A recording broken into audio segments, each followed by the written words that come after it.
Zimbabwe দলের অনুশীলন সিলেটের কোনো দলের বাধা কাটিয়ে বাংলাদেশ কিন্তু সফরকারীদের অনুশীলনের স্থায়িত্ব ছিল মাত্র ২০ মিনিট। সিলেট থেকে আশিক রুদ্রের রিপোর্ট, ক্যামেরায় ছিলেন ফখরুল হাসান। সকাল থেকে চায়ের দেশের আকাশের মুখ ভারী, মুষলধারে বৃষ্টিও হয়েছে কয়েক দফা। বাংলাদেশ দলের টিম বাস আগে ভাগে এসেছে ঠিকই, তবে মাঠে নামতে পারেনি। আধ ঘন্টার মতো জিম সেশনের পর ইনডোরমুখী নাহিদ রানা ও তানজিম সাকিব। সেখানে অপেক্ষায় থাকা মুশফিকুর রহিমকে সঙ্গ দিয়েছেন দুই পেসার। বেশিক্ষণ অপেক্ষা করতে হয়নি নাজমুল শান্ত, মেহেদী মিরাজদের। রোদ হেসেছে, মাঠও প্রস্তুত। স্ট্রেচিং আর ফুটবল খেলে গা গরম করে নেবার রীতি এদিনও অনুসরণ করেছে টিম টাইগার। ছোট্ট টিম মিটিং শেষে শিষ্যদের ফিটনেস নিয়ে কাজ করেছেন নাথান কেলি। এরপর স্কিল ট্রেনিং, নেটে ব্যাটিং বোলিং ঝালাই করে নিয়েছেন জাকির হাসান, নাজমুল শান্ত, মুমিনুল, হাসান মাহমুদরা। নতুন ফিল্ডিং কোচ জেমস প্যামেন্টো বেশ সিরিয়াস। মাঠে ক্রিকেটারদের তৎপরতা বাড়াতে অনুশীলনে নতুনত্ব নিয়ে এসেছেন সাবেক মুম্বাই ইন্ডিয়ান্স কোচ। বাংলাদেশের মতো ভাগ্য সহায় হয়নি জিম্বাবুয়ের। ৫ বছর পর টেস্ট খেলতে এসেছে আফ্রিকার দলটি। প্রথম ট্রেনিং সেশনটা ২০ মিনিটে ইতি টানতে হয়েছে। নেটে শন উইলিয়ামস, ক্রেগ আরভিনরা উইকেট বোঝার চেষ্টা করেছেন। হালকা ঘাসের সুবিধা নিয়ে রিদম খোঁজার চেষ্টায় রোডেশিয়ান পেসাররা। তবে জিম্বাবুয়ের তুরুপের তাস হতে পারেন রিস্ট স্পিনার ভিনসেন্ট মাসেকেসা। তার লেগ স্পিন আর গুগলিগুলো ভয়ঙ্কর হতে পারে টাইগার ব্যাটারদের জন্য। বৃষ্টির বাধায় মাঠ ছাড়তে বাধ্য হয় সফরকারীরা। পুরোদমে অনুশীলন করতে না পারার হতাশা রোডেশিয়ানদের চোখে মুখে স্পষ্ট। ঢাকা প্রিমিয়ার লিগের খবর জানাবো এবার। বৃষ্টি বিঘ্নিত ম্যাচে মোহামেডানের দুর্দশা। চিরপ্রতিদ্বন্দ্বীদের হারে আবারও এগিয়ে গেল আবাহনী। ডিএল মেথডে অগ্রণী ব্যাংককে ৪ উইকেটে হারিয়ে সুপার লিগ শুরু করেছে আকাশী নীলরা। লেজেন্ডস অফ রূপগঞ্জের কাছে ৯ উইকেটে হেরে গেছে মোহামেডান। দিনের আরেক ম্যাচে গাজী গ্রুপকে ৩ উইকেটে হারিয়েছে গুলশান ক্রিকেট ক্লাব। মিরপুর আর বিকেএসপি দুভেনু পার্থক্য গড়ে দিয়েছে দুই চিরপ্রতিদ্বন্দ্বীর। বৃষ্টি মোহামেডানের জন্য আশীর্বাদ হয়নি, বিপরীতে প্রকৃতির বাধা জয় করে শিরোপা ধরে রাখার দৌড়ে এক ধাপ এগিয়ে আবাহনী। প্রথম পর্বে মুখোমুখি দেখায় জয় পেয়েছিল মোহামেডান। সমান ১৮ পয়েন্ট নিয়ে ভিন্ন দুই প্রতিপক্ষের বিপক্ষে নেমেছিল সেরা ৬-এর লড়াইয়ে। কিন্তু শেরি বাংলায় মোহামেডান ব্যাটারদের দুর্দশা। ২৭ রানে ২-১০০-র মধ্যে ফেরেন ৭ ব্যাটার। এরপর বৃষ্টির বাগড়া, শঙ্কা ছিল ম্যাচ পরিত্যক্ত হওয়ার। ঘণ্টা ৩ পর মাঠে গড়ায় বল। ডিএল মেথডে লেজেন্ডস অব রূপগঞ্জের লক্ষ্য দাঁড়ায় ২২ ওভারে ৯৩ রান। টি-২০ মেজাজে সে টার্গেট ছুঁয়েছে ৫৩ বল আগে। সাইফ হাসানের ৫০ আর সৌম্য সরকারের ৩৬ রান বিবর্ণ করেছে সাদা কালোদের। সুপার লিগে মুস্তাফিজকে একাদশে নিয়েও হতাশায় পড়েছে মোহামেডান। অন্যদিকে জয়ের সুযোগ হাতছাড়া করেনি আবাহনী। ডিএলএ অগ্রণী ব্যাংকের বিপক্ষে ২২ ওভারে ১৫৭ রানের লক্ষ্য কঠিনই ছিল আকাশী নীলদের। পার্থক্য গড়ে দিয়েছেন Jisan Alam. Half century miss করলেও এই ওপেনারের রইলয় ২৭ বলে ৪৬ রান। শামসুল ইসলাম ও মাহফুজ রাব্বি দলকে জিতিয়ে মাঠ ছাড়েন। প্রথমবারের মতো সরকার প্রধানের সাথে বিদেশে সফরে যাচ্ছেন ৪ ক্রীড়াবিদ। প্রধান উপদেষ্টা ডক্টর মোহাম্মদ ইউনূসের সাথে আসন্ন কাতার সফরে সফর সঙ্গী হচ্ছেন ২ ফুটবলার আফিদা খন্দকার ও শাহেদা আক্তার রিপা, আর ২ ক্রিকেটার সুমাইয়া আক্তার ও শারমিন সুলতানা। বৃহস্পতিবার সন্ধ্যায় রাষ্ট্রীয় অতিথি ভবন যমুনায় প্রধান উপদেষ্টার সঙ্গে সাক্ষাৎ করেন তারা। কাতার সফরের ক্রীড়াবিদদের আমন্ত্রণ জানিয়েছে কাতার ফাউন্ডেশন। সোমবার ৪ দিনের সফরে কাতার যাচ্ছেন প্রধান উপদেষ্টা professor Mohammad Yunus. AFC Asian Cup বাছাইয়ের প্রস্তুতি হিসেবে জর্ডানে ৩ জাতি সিরিজ খেলবে নারী দল। স্বাগতিকরা ছাড়াও সাফ জয়ীদের অন্য প্রতিপক্ষ ইন্দোনেশিয়া। যদিও সফরে বিদ্রোহী ফুটবলারদের জায়গা হবে কিনা তা স্পষ্ট করেননি নারী উইং চেয়ারম্যান। নারী এশিয়ান কাপ বাছাইয়ের প্রস্তুতির জন্য অনেকদিন ধরেই প্রতিপক্ষ খুঁজছিল ফুটবল ফেডারেশন। একসাথে এবার মিলেছে ২ প্রতিপক্ষ। জর্ডান ও ইন্দোনেশিয়ার সাথে খেলবে সাফ চ্যাম্পিয়নরা। র্যাঙ্কিংয়ের দিক থেকে জর্ডান হচ্ছে ৭৪ এবং ইন্দোনেশিয়া ৯৪, আমাদের থেকে অনেক বেশি এগিয়ে।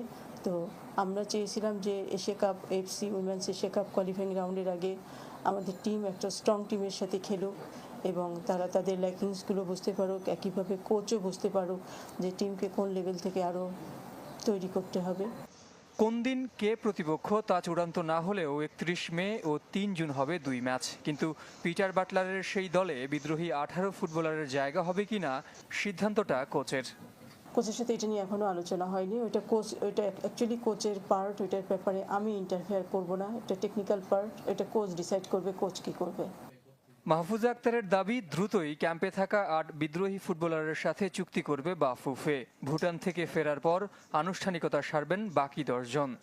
বর্তমানে যারা আছে যে 8 জন, সে 8 জনের নাম আমি অলরেডি আজকে পাঠিয়ে দিয়েছি, তাদেরটা হয়ে যাবে। Zahir Sagar, channel 24, Dhaka. AFC Asian Cup বাছাইয়ের প্রস্তুতি হিসেবে জর্ডানে 3 জাতি সিরিজ খেলবে নারী দল। যেটা বলছিলাম দর্শক, যুব ফুটবলের খবর জানাবো এবার। দক্ষিণ এশিয়ার শ্রেষ্ঠত্ব দখলে নিতে ভিন্ন ধর্মী প্রস্তুতি শুরু করলো বাংলাদেশ দল। যশোরের শামসুল হুদা একাডেমিতে 2 সপ্তাহের ক্যাম্প করবে অনূর্ধ্ব 19 দল। একাডেমির সুযোগ সুবিধায় মুগ্ধ ফুটবলার এবং টিম ম্যানেজমেন্ট। যশোর থেকে শেফায়েত মিদুলের রিপোর্ট, ক্যামেরায় ছিলেন হুমায়ুন কবির। বেসরকারি একাডেমিতে জাতীয় যুব দলের অনুশীলন, তাও আবার রাজধানী থেকে অনেকটা দূরে যশোরের হামিদপুরে। সবুজ মাঠ, আধুনিক সুযোগ সুবিধা মুগ্ধ করেছে ফুটবলার থেকে টিম ম্যানেজমেন্টকে। যে অবস্থা ও ঢাকার থেকে এখানে আসাতে আমার মনে হয় আমার 19 টিম অনেক ভালো করবে। সাপে তো আমরা সবসময় যে আমরা ভালো করার জন্য যাই মানে আমাদের হলো বাংলাদেশ হলো সাপে হলো আপনার যে আমরা ফাইনাল খেলবো বা আমরা চ্যাম্পিয়ন হবো, এরকম আমাদের প্রত্যাশাই থাকে। যে দলের দায়িত্বে গোলাম রাব্বানী ছোটন, এবার নারী নয়, লক্ষ্য ছেলেদের বয়সভিত্তিক দলকে দক্ষিণ এশিয়ার সেরা করা। 9 থেকে 18 মে ভারতের অরুণাচলে হবে অনূর্ধ্ব 19 সাফ চ্যাম্পিয়নশিপ। যশোরের শামসুল হুদা একাডেমিতে 2 সপ্তাহের ক্যাম্পের শুরুটা হলো বৃহস্পতিবার। প্রথম দিন 35 জনের মধ্যে 31 ফুটবলারকে পেয়েছেন কোচ। হামজা চৌধুরীর প্রভাব পড়েছে বয়সভিত্তিক দলেও। প্রবাসী ফুটবলার এসেছে ফাহমিদুলের মতো ইতালি থেকে। মিডফিল্ডার আব্দুল কাদির বাংলাদেশের জার্সিতে নিজেকে মেলে ধরতে চান, যদিও তার প্রথম পছন্দ ছিল ইতালি। সবারই থাকে স্বপ্ন ইটালি যে আমি তো 12 বছর থেকেছি ওইখানে, সো ওইখানে এই স্বপ্ন ছিল। বা আমি তো এখানে আসছি আমার দেশ, আমি আমার দেশকে রিপ্রেজেন্ট করতে আসছি, সো আমি প্রতিদিন আমার বেস্টটা দিতে চাই। দলের শক্তি বেড়েছে, সঙ্গে ফুটবলারদের সাহস। গেল বছর অনূর্ধ্ব 17-তে শিরোপা বঞ্চিত হওয়ার কষ্ট এবার ঘোচাতে চান ইসমাইল ফয়সালরা। গত 2 বার 17 ফাইনালে উঠে ট্রফি নিতে পারি নাই, সেই আক্ষেপটা তো আছে ভিতরে, সেটা এখন ঘুষাতে চাই। আমাদের দারুণ একটা প্রস্তুতি হচ্ছে, আর সবচেয়ে বড় কথা হচ্ছে আমাদের যে হেড কোচ অনেক অভিজ্ঞ এবং বাংলাদেশের অনেক সুনামধন্য একজন কোচ। টুর্নামেন্টের খেলা হবে টার্ফের মাঠে, তাই 29 এপ্রিল থেকে সাভার বিকেএসপিতে ফিরবে দল। শেষ সপ্তাহের অনুশীলন সেখানেই। শাফায়েত মিদুল, চ্যানেল 24, যশোর। মাত্র 19 বছর বয়সে বিশ্বকাপ শিরোপা, পিএসজির ইতিহাসে সর্বোচ্চ গোলদাতার সাথে ফরাসি ক্লাবটির হয়ে একাধিক দলীয় শিরোপা সহ নানা রেকর্ড। তবে চ্যাম্পিয়ন্স লিগ শিরোপাটা এখনও অধরা কিলিয়ান এমবাপ্পের। দল বদলে রিয়াল মাদ্রিদে গেলেও বদলাচ্ছে না তার ভাগ্য। অভাগা যেদিকে যায় সাগর শুকিয়ে যায়। রিয়াল মাদ্রিদ সমর্থকদের চোখে সেই অভাগার নাম কিলিয়ান এমবাপ্পে। ফুটবলের সব সাফল্যই যার আছে, নেই শুধু চ্যাম্পিয়ন্স লিগ শিরোপা। যে আশায় কয়েক বছর ধরে নানা নাটকীয়তার পর মৌসুমের শুরুতে ফ্রান্স ছেড়ে এসেছিলেন স্পেনে। চ্যাম্পিয়ন্স লিগের সাথে লস ব্লাঙ্কোদের আত্মিক সম্পর্ক। টানা 5 মৌসুম অন্তত সেমিতে খেলেছে স্প্যানিশ জায়ান্টরা। এবার সে আশায়ও গুড়ে বালি। ফ্লপ এমবাপ্পে, ব্যর্থ রিয়াল মাদ্রিদ। কোয়ার্টারেই থামল। শেষ 5 ম্যাচে গোল দূরে থাক, একটা অ্যাসিস্টও করতে পারেননি। আর্সেনালের সঙ্গে 2 লেগে শুধুই নিজের ছায়া হয়ে খেলেছেন। কারিগরি অর্থ দিয়ে এমবাপ্পেকে দলে ফেরানোয় যারা গত 1 দশকের মধ্যে রিয়ালের সেরা রিক্রুট ভেবে প্রশংসা করেছিলেন, তাদের কণ্ঠেই এখন ভুলের বার্তা। এমবাপ্পের কারণে রিয়াল একাদশের ভারসাম্য নষ্টের কথাও বলেছেন ফুটবল এক্সপার্টরা। দল ব্যর্থ, নিজে গোড়ালির ইনজুরিতে মাঠ ছেড়েছেন। চ্যাম্পিয়ন্স লিগ আশা শেষ, লা লিগা জেতাও অনেক যদি কিন্তুর উপর নির্ভর করছে। এমন মৌসুম রিয়ালকে নিয়ে শেষ কবে কে ভেবেছে? উল্টো দিকে যে পিএসজি ছেড়ে এসেছিলেন এমবাপ্পে, তারাই তারকাহীন দল নিয়ে পৌঁছেছে সেমিফাইনালে।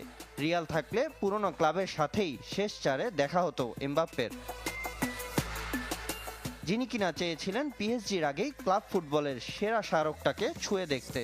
যদি সত্যিই এমন হয় এবার পিএসজি জিতবে চ্যাম্পিয়ন্স লিগ, তাহলে নিজেকে সত্যিকারের দুর্ভাগা ভাবতেই পারেন এমবাপ্পে। অপেক্ষায় থাকা মুশফিকুর রহিমকে সঙ্গ দিয়েছেন দুই পেসার। বেশিক্ষণ অপেক্ষা করতে হয়নি নাজমুল শান্ত, মেহেদী মিরাজদের। রোদ হেসেছে, মাঠও প্রস্তুত।